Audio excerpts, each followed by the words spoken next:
Guys welcome back my YouTube channel. तो आज हम बात करते हैं RUHS BSc nursing entrance exam के बारे में। पिछली वीडियो में हमने बात की थी RUHS BSc nursing entrance exam जो नर्सिंग की एग्जाम लगी थी उसके बारे में बात की थी, उसकी काउंसलिंग, रिपोर्टिंग और उसके डॉक्यूमेंट वेरिफिकेशन के बारे में बात की थी। आज 30 तारीख हो गई है, कल 31 तारीख लास्ट डेट होगी रिपोर्टिंग के लिए।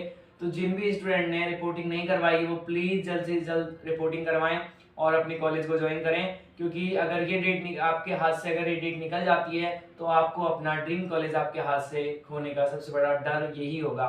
और फ्रेंड्स, बहुत सारे स्टूडेंटों के सवाल ये भी आ रहे हैं कि सर हमें काउंसलिंग के लिए जो एफिडेविट्स बन रहे हैं वो कहाँ से बनवाने हैं। तो मैंने आपको पिछली वीडियो में कई बार बताया है कि आपके पास के कॉलेज के ई मित्र केंद्र से आप वहाँ से नोटरी लगवाकर अपने एफिडेविट एंटी रैगिंग बॉन्ड के साइन करवा सकते हैं। तो फ्रेंड्स, आपको इस दौरान रिपोर्टिंग के अंदर कोई भी समस्या का सामना नहीं करना पड़ेगा। तो चलिए हम वीडियो को शुरुआत करते हैं कि जिसने भी ये चैनल सब्सक्राइब नहीं किया है please like share and subscribe this channel. और हम चलते हैं RUHS BSc nursing part first के सेमेस्टर सिस्टम की तरफ। सेमेस्टर सिस्टम में आखिरकार क्या क्या ऐसे नए बदलाव हैं, नया पैटर्न है, नया सिलेबस है, किस किस तरीके से स्टूडेंटों को, क्योंकि स्टूडेंट इस टाइम डरे हुए हैं क्योंकि उनके पास बिल्कुल न्यू पैटर्न आया है, न्यू सिलेबस, उनको ये लग रहा है कि बिल्कुल न्यू सिलेबस है। तो गाइज, ऐसा बिल्कुल नहीं है कि आपके पास न्यू सिलेबस है या आपको किसी भी तरीके से डरने की कोई ज़रूरत नहीं है। मेन बात ये है कि आप अगर तरीके से उसको पढ़ेंगे तो आपको बिल्कुल भी प्रॉब्लम नहीं होगी, क्योंकि पिछला सिलेबस ही इस बार रिपीट किया है, मगर इस बार ये कर दिया है कि आपके सेमेस्टर सिस्टम कर दिए हैं। पर ईयर आपके 2 सेमेस्टर सिस्टम लगेंगे जैसे बीटेक इंजीनियरिंग वगैरह के अंदर होते हैं। तो बात करते हैं फ्रेंड्स, सब्जेक्ट कौन कौन से आते हैं। सबसे पहला अप्लाई एनाटॉमी फिजियोलॉजी आएगा आपका, फिर आएगा आपका सोशियोलॉजी एंड साइकोलॉजी। देन तीसरा सब्जेक्ट जो आता है आपका वो नर्सिंग फाउंडेशन का आता है। और मैं मोस्टली जो प्रॉब्लम्स आ रही हैं वो इसीलिए आ रही हैं क्योंकि इस वीडियो को आज बनाने का सबसे बड़ा उद्देश्य यही था कि जो बीएससी नर्सिंग पार्ट फर्स्ट के जो स्टूडेंट हैं उनका जो रुझान था, उनका जो एक डर था, उसको निकालने के लिए सबसे बड़ा ये उद्देश्य यही वीडियो बनाने का था। तो फ्रेंड्स, हम बात करते हैं कि जो नर्सिंग फाउंडेशन है उसके लिए बुक जो आप पढ़ रहे हैं बाकी आप पढ़िए, पर आप इस तरीके से बिल्कुल मत डरिएगा कि उसका प्रैक्टिकल होगा या फिर उसका एग्जाम होगा। देन फ्रेंड्स, हम बात करते हैं कि सबसे पहले हम बात करते हैं RUHS BSc nursing part first के जो सेमेस्टर सिस्टम है उसके दौरान आपको मैं बता दे रहा हूँ कि आज जो नर्सिंग फाउंडेशन है उसका प्रैक्टिकल होगा, मेन एग्जाम बिल्कुल नहीं होगा।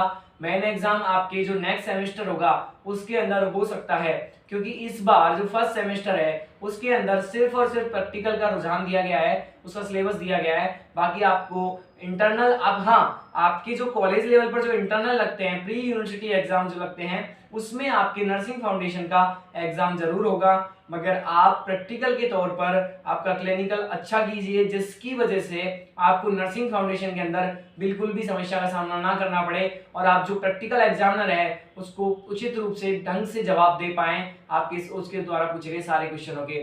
तो आप प्लीज इस चीज से मत डरिएगा। और देन फ्रेंड्स, हमारे जो, जैसे मैं आपको अपने कॉलेज के बारे में बता दे रहा हूँ, जैसे RUHS college of nursing science Jaipur है, उसके दौरान बहुत सारे स्टूडेंट हैं। तो गाइज, हम बात करते हैं अपने मेन एग्जाम के फॉर्म के बारे में कि फॉर्म का क्या क्या डिटेल्स है, क्या क्या पैटर्न है। तो फ्रेंड गाइज, 25 जो अक्टूबर है उससे फॉर्म की डेट रिलीज कर दी गई थी और 3 नवंबर तक last date of form filling की डेट जारी की गई है।